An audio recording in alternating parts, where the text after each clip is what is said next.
তিন ব্যক্তির সাথে আল্লাহ কথা বলবে না, তিন ব্যক্তির দিকে আল্লাহ তাকাবে না, তিন ব্যক্তিকে আল্লাহ পবিত্র বানাবে না।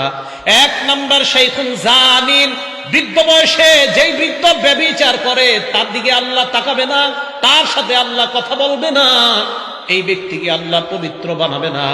এক নাম্বার শাইখুন জানিন, বৃদ্ধ বয়সে যে জিনা করে, ব্যভিচার করে, বয়স হয়ে গেছে, ওই বয়সে যে জিনা ব্যভিচার করে তার দিকে আল্লাহ তাকাবে না, তার সাথে আল্লাহ কথা বলবে না, তাকে আল্লাহ পাক রব্বুল আলামিন পবিত্র বানাবে না।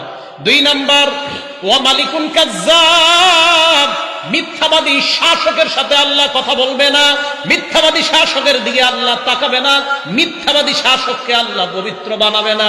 এ হলো দুই নাম্বার। তিন নাম্বার, ওয়া আইলুন মুস্তাকবির, অহংকারী দাম্ভিকের সাথে আল্লাহ কথা বলবে না, অহংকারী দাম্ভিকের দিকে আল্লাহ তাকাবে না, অহংকারী দাম্ভিককে আল্লাহ পবিত্র বানাবে না।